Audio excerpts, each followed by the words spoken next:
CIET NCERT द्वारा प्रस्तुत है। NCERT की कक्षा 7 के लिए सामाजिक विज्ञान की पाठ्यपुस्तक समाज का अध्ययन, भारत और उसके आगे। पृष्ठ संख्या 167। अध्याय 8। भौगोलिक क्षेत्र कैसे पावन होते हैं। आकाश, वायु, अग्नि, जल, पृथ्वी, ग्रह, सभी प्रकार के जीव जंतु, दिशाएं, वृक्ष तथा पौधे, नदियां और समुद्र परमेश्वर के शरीर के अंग हैं। भागवत पुराण। इस पृष्ठ पर एक चित्र है। इस चित्र के 6 भाग हैं। चित्र 8.1। इस चित्र के पहले भाग में एक प्राचीन मंदिर का चित्र है जो आसपास देवदार के वृक्षों के जंगल से घिरा है। इस चित्र के दूसरे भाग में एक जलाशय का चित्र है जिसमें कुछ दिए जल रहे हैं। इस चित्र के तीसरे भाग में एक शांति स्तूप का चित्र है। यह एक पहाड़ी क्षेत्र में स्थित है। इस चित्र के चौथे भाग में एक जलाशय का चित्र है जिसमें एक मंदिर है। इस चित्र के 5वें भाग में एक प्रकृति का चित्र है जिसमें कुछ खड़े पत्थर हैं। इस चित्र के 6ठे भाग में एक वृक्ष का चित्र है जिसके नीचे की ओर कुछ फल और पूजा की सामग्रियां हैं। इस पृष्ठ के दाहिनी ओर एक QR कोड है जिसे स्कैन करके आप इस अध्याय से संबंधित अतिरिक्त जानकारियां प्राप्त कर सकते हैं। महत्वपूर्ण प्रश्न। 1. पावनता क्या है? 2. भूमि कैसे पावन हो जाती है? 3. पावन स्थल और तीर्थ स्थल का अंतर संबंध किस प्रकार मानव जीवन और संस्कृति से जुड़ जाता है? 4. पावन भूगोल ने भारतीय उपमहाद्वीप के सांस्कृतिक एकीकरण में किस प्रकार की भूमिका निभाई है? पृष्ठ संख्या 168। आइए पता लगाएं। क्या आप इन चित्रों से परिचित हैं? क्या आप अपने आस-पास इसी तरह के किसी स्थान का नाम बता सकते हैं? पावनता क्या है? पावनता के अनेक अर्थ हो सकते हैं। इस अध्याय के सीमित संदर्भ में पावनता का तात्पर्य उस समस्त धार्मिक एवं आध्यात्मिक भावों से है जो पावन और दिव्य हों तथा आदर एवं श्रद्धा के योग्य हों। किंतु इसका आधार क्या है? यह कोई विशेष स्थल या धार्मिक स्थान हो सकता है जो ऐसे गंभीर भावों, उच्च विचार और संवेदनाओं को प्रकट करता है, जैसा कि हम इस अध्याय में जानेंगे। यह किसी विशेष प्रकार की यात्रा हो सकती है, सामान्यतः तीर्थ यात्रा, जो किसी विशेष मार्ग से होकर गुजरती है। इस प्रकार पावनता केवल धर्म या आध्यात्मिकता से जुड़ी हुई नहीं है, अपितु भारत के संदर्भ में निश्चित भूभाग, विविध परंपराओं एवं अन्य विषयों से भी जुड़ी हुई है, जिसके विषय में हम आगे सुनेंगे। आइए सबसे पहले हम अपने पावन स्थलों पर ध्यान केंद्रित करें। आप आगे जानेंगे कि भारत में प्रायः सभी प्रकार के विचारों एवं धर्मों के अपने अपने पावन स्थल हैं। यहाँ इस पृष्ठ पर एक चित्र है। चित्र 8.2। इस चित्र के 5 भाग हैं। इन 5 भागों में भिन्न भिन्न विचारों एवं धर्मों के पावन स्थलों को चिह्नित किया गया है।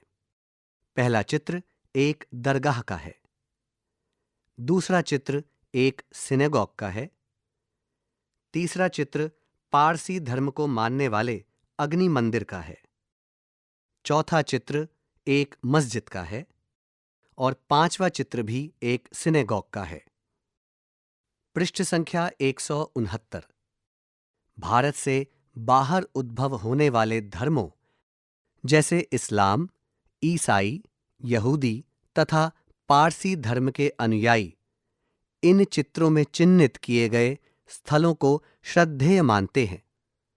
ये लोग इन स्थलों पर प्रार्थना या पूजा के लिए जाते हैं।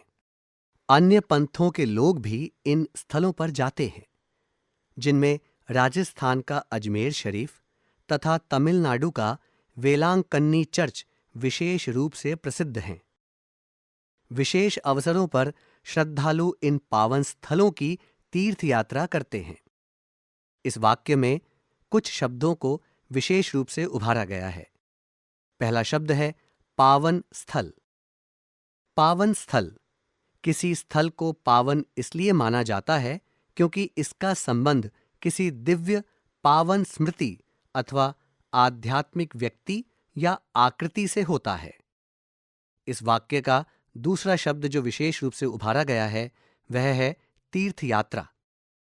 किसी पावन स्थल की यात्रा जो उसमें संबंधित धर्म या मत विश्वास के लिए महत्वपूर्ण स्थान रखती है। स्वाभाविक रूप से जब हम भारत में उत्पन्न धर्मों की बात करते हैं तो ऐसे अनेक पावन स्थलों के विषय में जानकारी मिलती है। बौद्ध धर्म के संदर्भ में वे स्थल पावन माने जाते हैं जहां महात्मा बुद्ध गए थे या जहां उनके अवशेष रखे हुए हैं। ऐसे पावन स्थलों में सांची का, मध्य प्रदेश का प्रसिद्ध स्तूप जहां पावन अवशेष संरक्षित हैं। आप इसे साम्राज्यों का उदय नामक अध्याय में भी जान सकते हैं।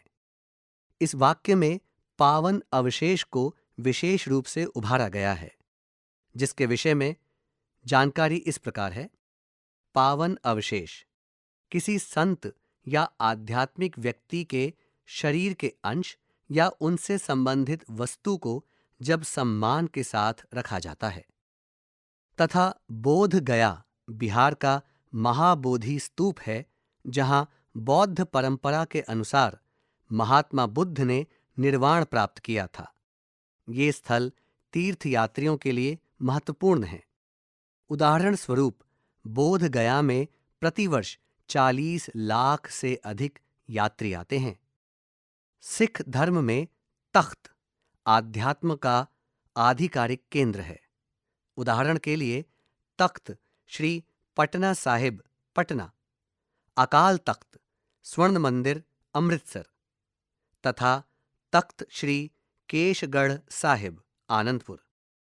इस पृष्ठ पर चित्र 8.3 में स्वर्ण मंदिर अमृतसर का चित्र है। सिख श्रद्धालुओं की इच्छा रहती है कि जीवन में कम से कम एक बार इन पावन स्थलों की यात्रा करें, क्योंकि ये स्थल सिख धर्म के महान गुरुओं से संबंधित हैं। अतः इन स्थलों का उनके जीवन में विशेष महत्व है। इन सब के अतिरिक्त सिख परंपरा में उन स्थलों को भी पावन माना जाता है जहां अनेक गुरुओं ने यात्रा की। जैसे गुरु नानक ने हरिद्वार, प्रयाग, मथुरा, वाराणसी, अयोध्या, पुरी के अतिरिक्त मुसलमानों के पावन स्थलों की भी यात्रा की थी। पृष्ठ संख्या 170। इस पृष्ठ के ऊपरी भाग में जवाहरलाल नेहरू द्वारा दिए गए एक कथन को लिखा गया है। भारत अनादिकाल से तीर्थ यात्राओं का देश रहा है। संपूर्ण देश में ये प्राचीन स्थल बर्फीले हिमालय पर्वतों जैसे बद्रीनाथ, केदारनाथ तथा अमरनाथ से लेकर दक्षिण में कन्याकुमारी तक स्थित हैं। ऐसा क्या है जो हमारे लोगों को उत्तर से दक्षिण और दक्षिण से उत्तर के तीर्थ स्थलों की यात्रा के लिए आकर्षित करता है? यह एक देश और एक संस्कृति की भावना है। जवाहरलाल नेहरू 1961। तीर्थ यात्राएं। अनेक भारतीय अपने जीवनकाल में विविध पावन स्थलों की यात्रा करते हैं। तीर्थ की यह प्राचीन और सतत परंपरा न केवल शारीरिक और भौतिक बल्कि एक आध्यात्मिक यात्रा भी है। इसके लिए एक विशिष्ट आचार व्यवहार की आवश्यकता होती है। यहां शब्द तीर्थ को विशेष रूप से उभारा गया है, जिसका अर्थ इस प्रकार दिया गया है। तीर्थ शाब्दिक अर्थ की दृष्टि से तीर्थ वह स्थल है जहां नदी या जल के किसी स्रोत को पार किया जाता है। प्रतीकात्मक दृष्टि से तीर्थ वह स्थान है जहां कोई जिज्ञासु अपने सामान्य जीवन से उच्च और आध्यात्मिक जीवन में प्रवेश करता है। ऐसे स्थलों को अत्यंत श्रद्धा और पावनता के साथ समझा जाता है। पिछले लगभग 3000 वर्षों से आधुनिक यातायात के अभाव में भी भारतीय जन समस्त उपमहाद्वीप में चतुर्दिक तीर्थ यात्राएं करते आ रहे हैं। परिणाम स्वरूप संपूर्ण भारतीय उपमहाद्वीप को पावन माना जाता है। हम इसके बारे में आगे विस्तार से सुनेंगे। यहां इतिहासकार एवं विचारक धर्मपाल के लेख से एक उद्धरण प्रस्तुत है। मैं ग्वालियर से दिल्ली की यात्रा कर रहा था। जब मैं लोगों के समूह से मिला, वे लगभग 12 व्यक्ति थे, जिनमें 3 या 4 महिलाएं तथा 7 या 8 पुरुष थे। उन्होंने बताया कि वे लगभग 3 महीनों से अन्य स्थलों के साथ साथ रामेश्वरम तक की तीर्थ यात्रा पर हैं। वे लखनऊ के उत्तर में स्थित 2 गांवों से आए थे। उनके पास मिट्टी के पात्रों के अतिरिक्त अनेक प्रकार की गठरियां थीं। उनके पास भोजन की सभी आवश्यक वस्तुएं थीं, जैसे आटा, घी, चीनी आदि। मैंने उनसे पूछा, क्या आप सभी इस समय दिल्ली जा रहे हैं? हाँ, उन्होंने उत्तर दिया। क्या आप दिल्ली में रुकेंगे? नहीं, हम केवल वहां ट्रेन बदलेंगे। हम हरिद्वार जा रहे हैं। हमारे पास समय नहीं है। हमें हरिद्वार पहुंचना है, उसके बाद हमें घर लौटना है। पृष्ठ संख्या 171। आइए पता लगाएं। इस उद्धरण को सुनिए। इस विषय में आपका क्या अभिमत है? उस मार्ग को पहचानिए जिससे होकर इन यात्रियों ने रामेश्वरम से हरिद्वार तक की यात्रा की होगी। आपके अनुसार इन यात्रियों ने दिल्ली रुकने के स्थान पर सीधे हरिद्वार की यात्रा क्यों की? प्राचीन काल में जब लोग तमिलनाडु के मदुरई से उत्तर प्रदेश के वाराणसी की यात्रा करते थे, तो उनका संपर्क किन किन भाषाओं से होता होगा? उन स्थानों में वे लोगों से कैसे वार्तालाप करते होंगे? वे कहां ठहरते होंगे? वे किस प्रकार का भोजन करते होंगे? जैन परंपरा में तीर्थ उन पावन स्थलों से संबद्ध है जहां तीर्थंकरों ने मोक्ष प्राप्त किया था या जहां उनके जीवन से जुड़ी हुई कोई विशिष्ट घटनाएं घटी थीं।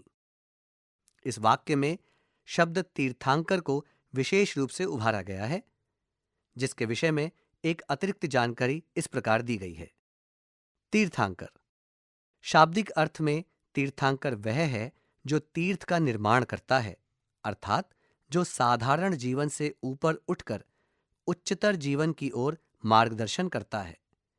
जैन परंपरा में तीर्थंकर सर्वोच्च धर्मोपदेशक होते हैं। वृक्ष, सरोवर, पहाड़ी और पर्वत, जहां भी तीर्थंकर गए या ध्यान किया, वे पावन माने जाने लगे।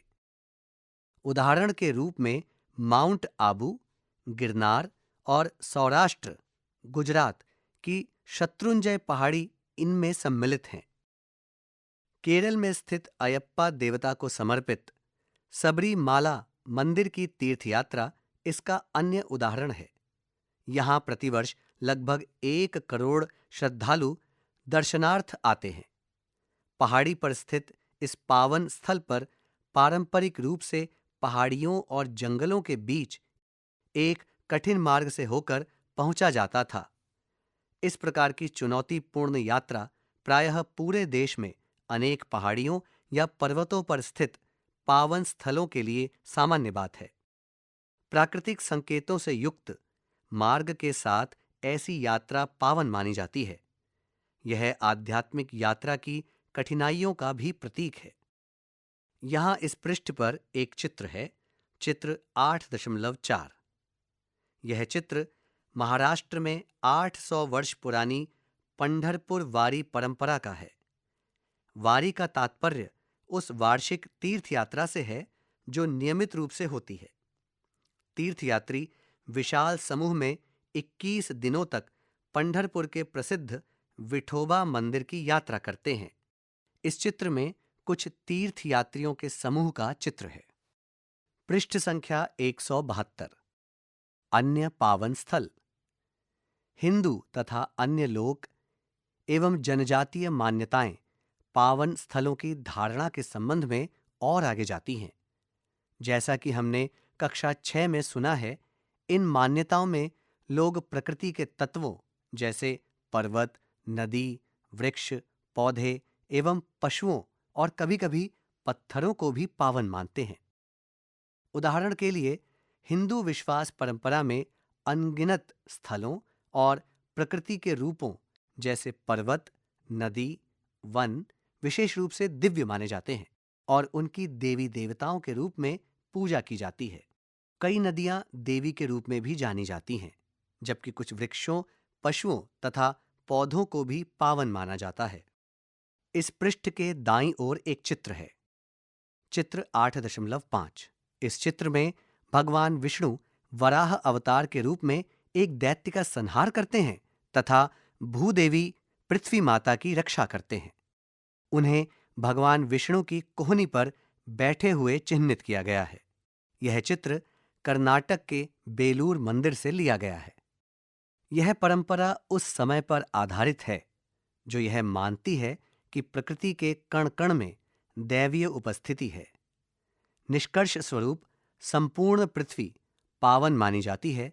यह पृथ्वी माता या भूदेवी है। इन परंपराओं पर आधारित कुछ अन्य उदाहरण इस प्रकार हैं।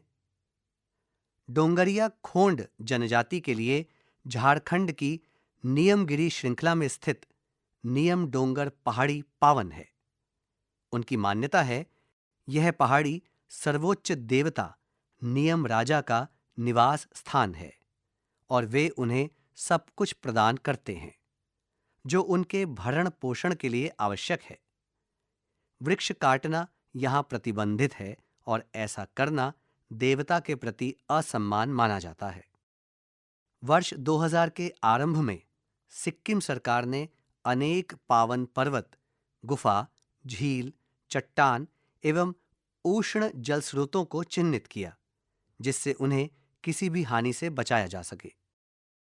तमिलनाडु की नीलगिरी श्रृंखला में स्थित टोडा नामक जनजातीय समुदाय अनेक पर्वत शिखरों को पावन मानता है और उन्हें अपने देवताओं से जोड़कर देखता है।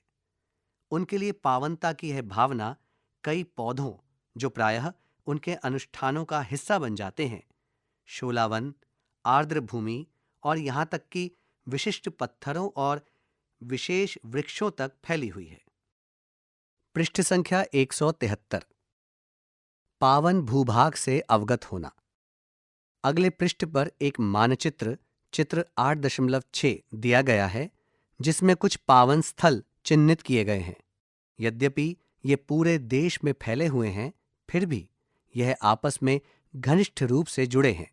उदाहरण के लिए, कुछ हिंदू 4 धामों की यात्रा करने की इच्छा रखते हैं तथा ये 4 पावन स्थल सुनियोजित रूप से भारत के दक्षिण, उत्तर, पूर्व तथा पश्चिम में स्थापित हैं।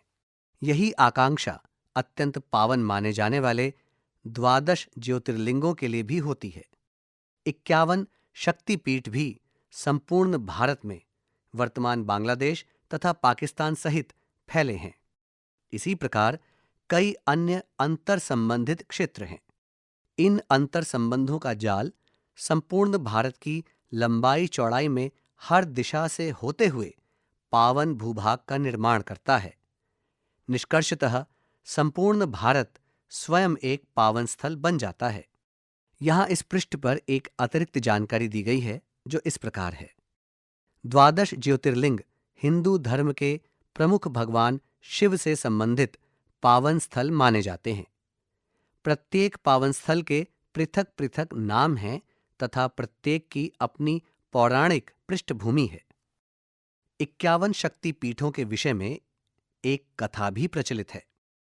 सती के रूप में माता आदि शक्ति एवं उनके पति भगवान शिव का अपमान सती के पिता द्वारा किया गया था। तब आदिशक्ति माता सती ने आत्मदाह कर लिया। इससे भगवान शिव अत्यंत कुपित हुए और वह माता सती के शव को लेकर यहां वहां विचरण करने लगे।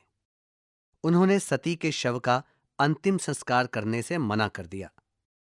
भगवान शिव का क्रोध सृष्टि एवं संपूर्ण ब्रह्मांड के लिए अत्यंत घातक था। इसलिए भगवान विष्णु ने अपने चक्र से माता सती के मृत शरीर को अनेक हिस्सों में विभाजित कर दिया। पूरे भारतीय उपमहाद्वीप में माता सती के अंग जहां भी गिरे, वे सभी स्थल शक्ति पीठों के रूप में स्थापित हो गए। इस कहानी का आशय स्पष्ट है। संपूर्ण भारतीय उपमहाद्वीप देवी माता का ही रूप है। आइए पता लगाएं। चारों धामों की स्थिति का पता लगाइए। आपके अनुसार जब लोगों ने भारत के उत्तर दक्षिण तथा पूर्व पश्चिम की यात्रा की, तब उनके लिए इन धामों का क्या कोई विशेष महत्व था? अपनी आस्थाओं से संबंधित प्रमुख पावन स्थलों की यात्रा करते हुए तीर्थयात्री नैसर्गिक रूप से भारत के संपूर्ण भूभाग से परिचित होते हैं। वे मार्ग में विभिन्न प्रकार की भाषाओं, रीति रिवाजों, वस्त्रों तथा खाद्य पदार्थों के साथ साथ इनकी समरूपता का भी अनुभव करते हैं। पृष्ठ संख्या 174। इस पृष्ठ पर भारत का एक मानचित्र है। चित्र 8.6। इस चित्र में पारंपरिक तीर्थों के अंतर संबंधों को बताता हुआ एक मानचित्र है। इस मानचित्र में बाईं ओर अरब सागर, दक्षिण में हिंद महासागर तथा दाईं ओर बंगाल की खाड़ी अंकित हैं। भारत के भूभाग में शक्तिपीठ, ज्योतिर्लिंग, चार धाम, कुंभ मेला, सिख धर्म के पावन स्थल, बौद्ध धर्म के पावन स्थल और जैन धर्म के पावन स्थल अंकित किए गए हैं तथा रेखाएं खींचकर सभी धार्मिक स्थलों अथवा पावन स्थलों में अंतर संबंध स्थापित किया गया है। आइए पता लगाएं। क्या आप इस दिए गए मानचित्र में कुछ पारंपरिक तीर्थों की पहचान कर सकते हैं? आप पुस्तक के अंत में दिए गए राजनैतिक मानचित्र की भी सहायता ले सकते हैं। पृष्ठ संख्या 175। लोग इतनी लंबी दूरी की यात्रा क्यों करते थे? धार्मिक उद्देश्य के अतिरिक्त कुछ व्यापारी तथा व्यवसायी वस्तुओं के क्रय विक्रय के लिए यात्रा करते थे। कुछ अन्य चर्चा, विचार विमर्श, अपने मत विश्वास को लोकप्रिय बनाने तथा देश के विभिन्न भागों में रहने वाले प्रतिष्ठित शिक्षकों से सीखने या अध्ययन करने जाते थे। यद्यपि ये सभी पृथक पृथक उद्देश्यों की पूर्ति हेतु यात्रा करते थे, फिर भी उनके मार्ग कहीं ना कहीं एक दूसरे से मिल जाते थे। परिचर्चाएं एवं विचार विमर्श, वस्तुओं, अनुभवों तथा कहानियों को समझना एवं साझा करना सभी को समृद्ध करता था। इस क्रम में नए विचार उत्पन्न होते थे तथा पुराने विचारों के साथ सामंजस्य स्थापित किया जाता था। यह जटिल प्रक्रिया भारतीय उपमहाद्वीप के सांस्कृतिक एकीकरण का प्रमुख कारण बनी। पावन पारिस्थितिकी। तीर्थस्थल सामान्यतः नदी या झील के किनारे, वनों या पहाड़ों पर स्थित होते हैं। जैसा कि हमने पहले सुना है, संपूर्ण प्राकृतिक परिदृश्य पावन स्थल के रूप में माना जाता है। इस अवधारणा ने ही हमें प्रकृति को सुरक्षित तथा संरक्षित करने में सहायता की, क्योंकि हम प्रकृति से पृथक नहीं हैं। इस प्रकार तीर्थ क्षेत्र भूभाग, संस्कृति और आध्यात्मिकता का परस्पर सम्मिश्रण होता है। नदियां एवं संगम। नदियों का संगम। भारत में वैदिक काल से नदियों की पूजा होती रही है। ऋग्वेद का नदी स्तुति सूक्त नदियों की प्रशंसा एवं स्तुतियों के प्रति समर्पित है, जो प्राचीन भारत के उत्तर पश्चिम की 19 प्रमुख नदियों का आह्वान करता है। आज भी अनेक धार्मिक रीति रिवाजों में जल का आह्वान करते हुए कुछ प्रमुख नदियों की उपस्थिति का ध्यान इस प्रकार किया जाता है। नर्मदे, सिंधु, कावेरी जलेस्मिन् सन्निधिं कुरु। गंगा यमुना गोदावरी सरस्वती नर्मदा सिंधु तथा कावेरी, आप सभी इस जल में सम्मिलित हों। ये नदियां भारतीय सभ्यता के लिए जीवनदायिनी रही हैं। उनके उद्गम स्रोत, सहायक नदियां तथा वे स्थान जहां से होकर वे बहती हैं प्रायः पावन माने जाते हैं तथा अनेक तीर्थयात्री भी वहां की तीर्थयात्रा करते हैं। क्षेत्रीय भाषाओं में इन नदियों का नाम आदर के साथ लिया जाता है, जैसे गंगा जी या यमुना जी। पृष्ठ संख्या 176। इसे अनदेखा ना करें। प्रयागराज में प्रत्येक 6 वर्षों में कुंभ मेले का आयोजन होता है। प्रयाग 3 नदियों गंगा, यमुना तथा अदृश्य सरस्वती के संगम पर स्थित है। कुछ वर्ष पूर्व यूनेस्को ने कुंभ मेले को अमूर्त सांस्कृतिक धरोहर के रूप में सूचीबद्ध किया है। लगभग 66 करोड़ लोगों ने 2025 के कुंभ मेले में भाग लिया था। भारत की पूरी जनसंख्या का यह कितना अनुपात है? कुंभ मेला अमृत मंथन के आख्यान से आरंभ होता है। पारंपरिक रूप से एक दूसरे के शत्रु देवता और असुर एक बार समुद्र मंथन के लिए एकत्र हुए। उन्हें विश्वास था कि इस मंथन से प्राप्त अमृत उन्हें अमरत्व प्रदान करेगा। असुर अमृत प्राप्त ना करें, इसके लिए श्री विष्णु ने अति सुंदरी मोहिनी का रूप धारण कर अमृत कलश कुंभ को ले लिया। इसी क्रम में अमृत की कुछ बूंदें 4 स्थानों हरिद्वार, प्रयागराज, नासिक और उज्जैन में गिर गईं।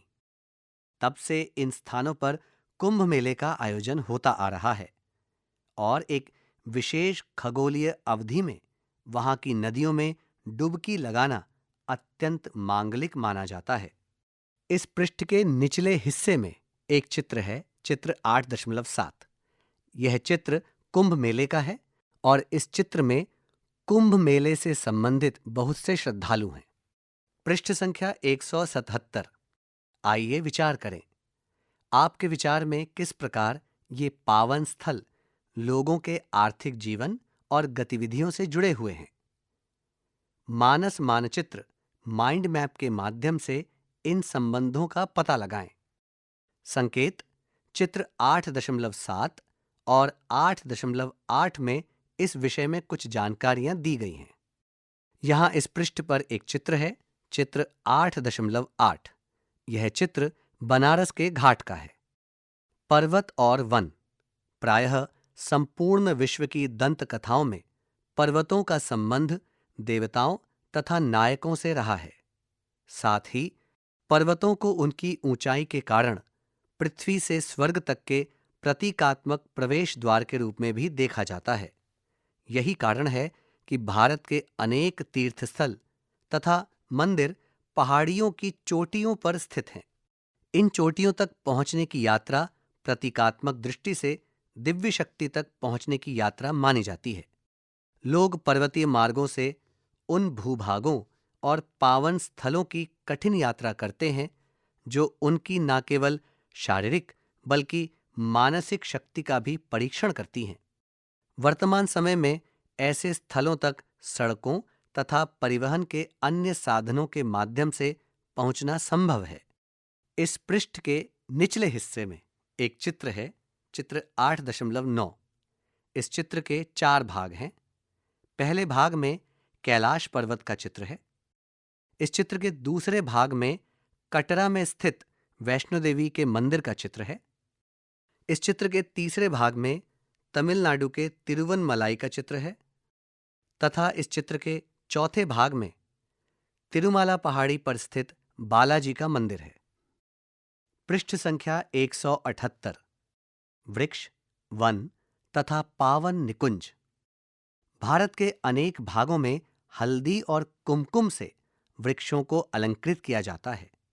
पीपल का वृक्ष, जिसे बोधि वृक्ष या संस्कृत में अश्वत्थ भी कहते हैं, हिंदू, बौद्ध, सिख तथा जैन धर्मों के लिए अत्यंत पावन है। वस्तुतः लैटिन में उसका वानस्पतिक नाम फाइकस रिलीजियासा है, जिसका शाब्दिक अर्थ है पावन वट वृक्ष। इस पृष्ठ के मध्य भाग में एक चित्र है, चित्र 8.10। यह चित्र बोध गया का चित्र है। बोध गया के महाबोधि मंदिर में स्थित वृक्ष को मूल वृक्ष का वंशज बताया जाता है। बौद्ध परंपरा के अनुसार इसी के नीचे महात्मा बुद्ध ने ज्ञान प्राप्त किया था। इसी कारण वृक्ष का नाम बोधि वृक्ष और स्थान का नाम बोध गया पड़ा। कक्षा 6 में हमने भारत के 2 महाकाव्यों रामायण और महाभारत के बारे में पढ़ा है। इनमें तीर्थ यात्राओं, यात्रा के दौरान देखे गए स्थानों, पावन नदियों, वनों और पर्वतों का स्पष्ट वर्णन है। भारत के लगभग प्रत्येक क्षेत्र में कई ग्रामीण एवं जनजातीय परंपराओं का मानना है कि इन ग्रंथों के नायक उनके क्षेत्रों में आए थे। वहां के पावन स्थल इस बात का संकेत भी प्रस्तुत करते हैं। ऐसे आख्यानों द्वारा विभिन्न जनसमुदाय इन महाकाव्यों को अपना मानते हैं। पृष्ठ संख्या 179। यहां इस पृष्ठ के आरंभ में 2 चित्र हैं। पहला चित्र 8.11। यह चित्र छत्तीसगढ़ के बस्तर में स्थित एक पावन स्थल का है, जहां भगवान राम के उस क्षेत्र में आने का उत्सव मनाया जा रहा है। दूसरा चित्र है चित्र 8.12। यह चित्र मोहनजोदड़ो की एक मुहर या सील की है। इस चित्र में कुछ पत्तियों की आकृति है। ये पत्तियां पीपल के वृक्ष से संबंधित हैं। मोहनजोदड़ो की इस मुहर का अवलोकन कीजिए। क्या आप इसके ऊपरी भाग में अंकित पत्तियों को पहचान सकते हैं?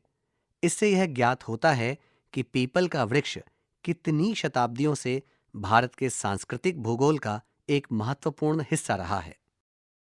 आइए विचार करें। पीपल के वृक्ष के अनेक भागों का औषधीय उपयोग होता है। इसकी पत्तियों का प्रयोग त्वचा रोगों में तथा छाल का प्रयोग उदर रोगों के निवारण में उपयोगी होता है। यह वृक्ष प्रायः वर्ष भर हरा भरा रहता है, अतः यह अनेक प्रकार के पक्षियों एवं पशुओं को भोजन एवं आश्रय प्रदान करता है। कालांतर में भारत के कई ग्रामीण एवं जनजातीय समुदायों ने हानिकारक गतिविधियों जैसे आखेट, वृक्षों की कटाई या खनिजों के दोहन आदि से वनों की रक्षा एवं उनका संरक्षण करने का निश्चय किया। उन्होंने वनों को देवताओं का निवास स्थान माना। उदाहरण के लिए मेघालय में रिंके या बासा। ऐसे विशिष्ट वनों को अंग्रेजी भाषा में ग्रोव्स, पावन निकुंज कहते हैं।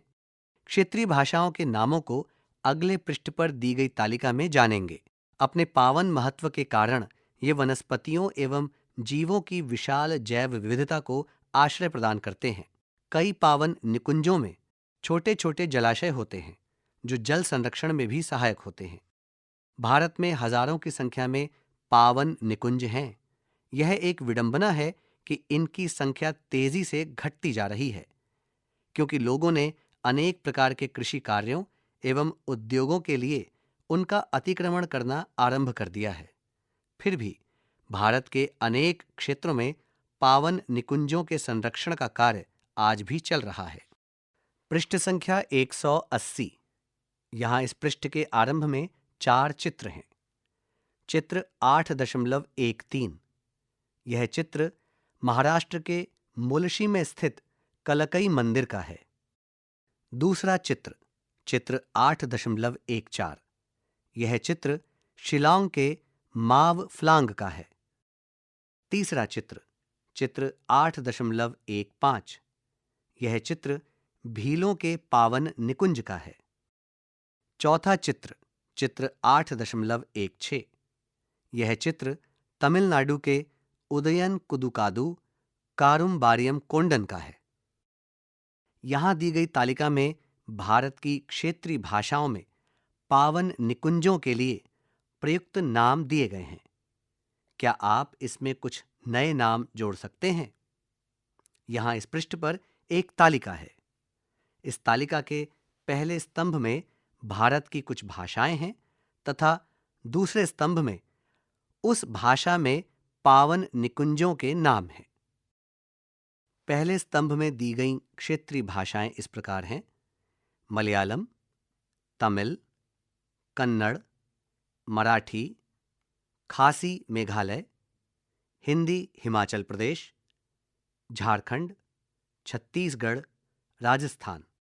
दूसरे स्तंभ में पावन निकुंजों के नाम इस प्रकार हैं: कावू, कोविलकादू, देवरेकादू, देवराई, खलाव केंतांग, देववन, सरना, देवगुड़ी, ओरण। पृष्ठ संख्या 181। तमिलनाडु में स्थानीय गाथाएं पावन निकुंज के देवता, प्रकृति और मानव के मध्य संबंधों को प्रमुखता से प्रदर्शित करते हैं। तंजावुर जनपद में इसी प्रकार की एक गाथा यह बताती है कि निकुंज के देवता फल चमगादड़, फ्रूट बैट की रक्षा करते हैं, जिन्हें पावन माना जाता है। इन्हें देखना भी मांगलिक माना जाता है। इसके अतिरिक्त पुष्पों के परागीकरण तथा बीजों को बिखेरने में चमगादड़ की भूमिका महत्वपूर्ण है। इस प्रकार पावन निकुंज के देवता पारिस्थितिकीय पद्धति एवं मानव के पारस्परिक संबंध को विकसित करते हैं। तीर्थ यात्रा से व्यापार तक। तीर्थयात्री अपनी यात्रा के क्रम में व्यापारियों तथा व्यवसायियों के संपर्क में आते हैं।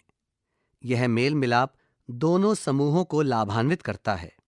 तीर्थयात्रियों को अनेक प्रकार की वस्तुओं की आवश्यकता होती है, जिन्हें व्यापारी उपलब्ध कराते हैं। परिणाम स्वरूप तीर्थयात्रा मार्ग तथा व्यापार मार्ग प्रायः एक दूसरे से जुड़ जाते हैं। कुछ व्यापारी तीर्थयात्री के रूप में तीर्थ स्थलों की यात्रा करते हुए अपनी वस्तुओं को भी दूर दूर तक के उपनगरों एवं नगरों में विक्रय के लिए ले जाते हैं। इस प्रकार वे दो कार्य एक साथ करते हैं। प्राचीन भारत में व्यापारी किस प्रकार के मार्गों का उपयोग करते थे? साम्राज्यों का उदय नामक अध्याय में दिए गए व्यापार मार्गों के मानचित्र चित्र 5.5 का पुनरावलोकन कीजिए। उत्तरापथ एक प्रमुख यात्रा मार्ग था, जो उपमहाद्वीप के उत्तर पश्चिमी और पूर्वी भागों को जोड़ता था। दक्षिणापथ कौशाम्बी तथा उज्जैनी होते हुए प्रतिष्ठान पैठन तक जाता था। जैसा कि आप जानते हैं, इन मार्गों के द्वारा कुछ वस्तुओं का व्यापार होता था, जिनमें बहुमूल्य रत्न, सीप और मोती, सिक्के, स्वर्ण तथा हीरे के साथ साथ कपास, मसाले और चंदन सम्मिलित थे। आइए पता लगाएं। पारदर्शी कागज की एक शीट लीजिए, जिसका उपयोग अनुरेखण ट्रेसिंग के लिए किया जा सकता हो। साम्राज्यों का उदय नामक अध्याय में दिए गए व्यापारिक मार्गों के मानचित्र का अनुरेखण कीजिए। इसे महत्वपूर्ण तीर्थ स्थलों के मानचित्र पर रखिए। आप इसके द्वारा क्या अनुभव कर पा रहे हैं? इस पृष्ठ के मध्य भाग में एक बाजार का चित्र है। चित्र 8.17। इस चित्र में एक महिला पूजा से संबंधित सामग्रियां बेच रही हैं। एक अन्य महिला उनसे यह सामान खरीद रही है। पृष्ठ संख्या 182। भारत से बाहर के पावन भूभाग। पावन भूभाग की अवधारणा और परंपरा केवल भारत तक ही सीमित नहीं है। प्राचीन ग्रीस में पर्वतों से लेकर पावन निकुंज तक विविध प्रकार के पावन चिन्ह पाए जाते हैं। अमेरिका के मूल निवासियों का प्रकृति के साथ विशेष संबंध है, जिसे वे पावन मानते हैं। न्यूजीलैंड के मूल निवासी माओरी तारान की माउंगा पर्वत को अपना पूर्वज मानते हैं, अतः वह उनके लिए पावन है। माओरी समुदाय के अनेक प्रतिवेदनों के पश्चात एक नए नियम द्वारा इस पर्वत को मनुष्य के समान अधिकार और दायित्व प्रदान किए गए। यह माओरी विश्व दृष्टि की स्वीकृति का प्रतीक था। इस समुदाय के वरिष्ठ जन पर्वत और नदी को हानि पहुंचाने वाली गतिविधियों के विरुद्ध खड़े होते हैं, जिससे यह सुनिश्चित होता है कि पावन स्थलों का शोषण एवं ह्रास ना हो। पावन स्थलों का पुनरुद्धार और संरक्षण। आइए विचार करें। यहां इस पृष्ठ पर एक चित्र है। चित्र 8.18। इस चित्र के 3 भाग हैं। पहले भाग में एक नदी का चित्र है जिसमें कारखानों और फैक्ट्रियों से आया हुआ प्रदूषण है। नदी के सतह पर कुछ झाग जैसी संरचना भी है। चित्र के दूसरे भाग में एक खुले स्थान पर कूड़ा करकट पड़ा हुआ है जिसमें बहुत सारा प्लास्टिक भी है और एक मवेशी इस कूड़े में से भोजन ढूंढकर खा रहा है। चित्र के तीसरे भाग में एक नदी का चित्र है जिसके किनारे बहुत सारा कूड़ा फैला हुआ है। उन स्थानों और प्राणियों के चित्रों को सावधानी पूर्वक समझिए जिन्हें पावन माना जाता है। उत्तर में यमुना, पूर्व में महानदी तथा दक्षिण में कावेरी। ये सभी नदियां पावन मानी जाती हैं। फिर भी ये इतनी प्रदूषित कैसे हो गईं? क्या आपके आसपास ऐसे पावन स्थल हैं जो मानवीय गतिविधियों के कारण इसी तरह प्रदूषित एवं क्षीण हो गए हैं? हमारे पावन स्थलों की पावनता को बनाए रखना किसका दायित्व है? कक्षा में इस विषय पर चर्चा कीजिए। पृष्ठ संख्या 183। पूर्व काल के लोगों एवं पावन भूभाग के मध्य सौहार्दपूर्ण संबंध विद्यमान थे। इसने भारतीय सभ्यता को हजारों वर्ष बनाए रखा तथा ऐसे मूल्यों का निर्धारण किया जिन्हें संपूर्ण उपमहाद्वीप में मान्यता प्राप्त थी। परंतु आज इन्हीं संबंधों पर संकट है। पावन भौगोलिक क्षेत्रों की उपस्थिति आज भी प्रासंगिक है, जबकि प्रकृति के साथ हमारा संबंध असंगत हो चला है। नदियों के अतिदोहन ने उनके लुप्त होने की स्थिति उत्पन्न कर दी है। पावन पर्वतों को विकास चुनौती दे रहा है। लोगों ने अपने पर्यावरण, देवता और मूल्यों की रक्षा के लिए विरोध भी आरंभ कर दिया है। वर्तमान समय में जबकि सतत विकास, सस्टेनेबल डेवलपमेंट एक वैश्विक विषय बन गया है, ऐसे में पावन भौगोलिक क्षेत्र आधारित विश्व दृष्टि इसमें महत्वपूर्ण योगदान दे सकती है। आगे बढ़ने से पहले भारत के सभी धर्मों के अपने अपने पावन स्थल हैं, जिन्हें बिंदुओं के द्वारा स्थलाकृति पर प्रदर्शित किया गया है। बौद्ध, जैन और सिख धर्म में ऐसे पावन स्थल सामान्य रूप से किसी महान व्यक्ति से संबंधित होते हैं। हिंदू धर्म में तीर्थ स्थलों का वृहत जाल है जो संपूर्ण भारत को आपस में जोड़ता है। तीर्थ यात्रा की परंपरा लोगों के जीवन में गहराई से जुड़ी हुई है।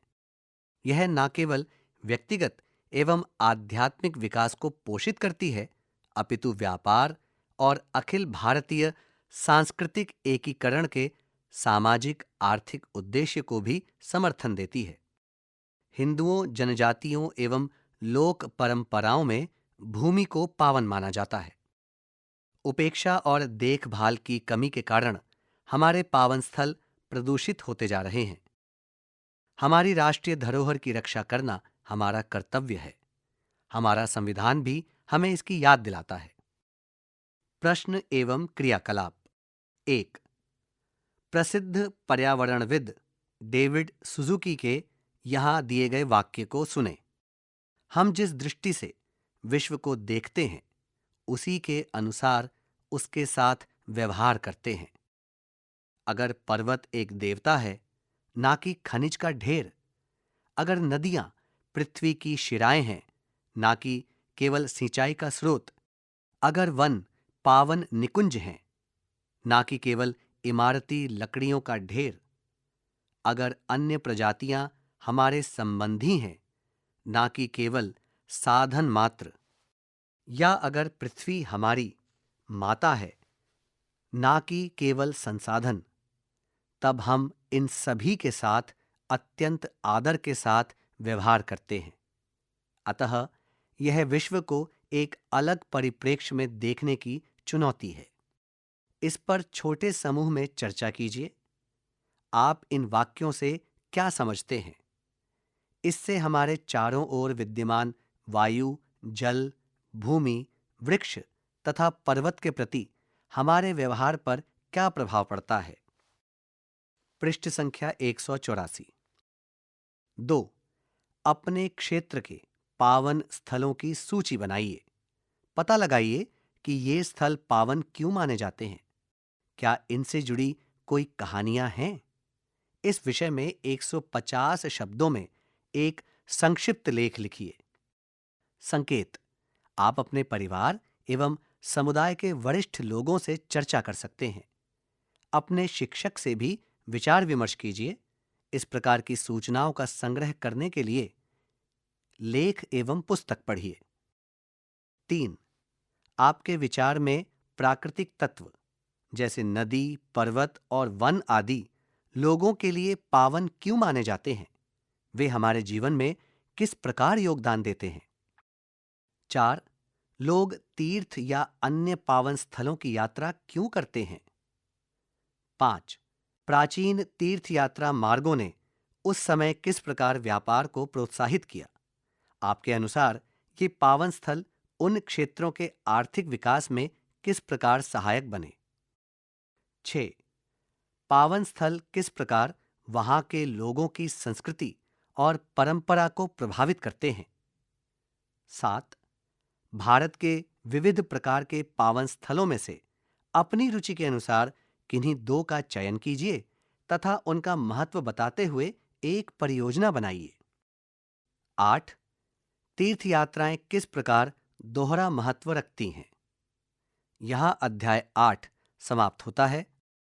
अभी आप सुन रहे थे एनसीईआरटी की कक्षा 7 के लिए सामाजिक विज्ञान की पाठ्यपुस्तक समाज का अध्ययन, भारत और उसके आगे। ध्वन्यांकन प्रसून कुमार, वाचन स्वर चांद मोहम्मद, संपादन मोहम्मद शमीम खान, निर्देशन एवं निर्माण विमलेश चौधरी तथा प्रस्तुति CIET NCERT नई दिल्ली, भारत।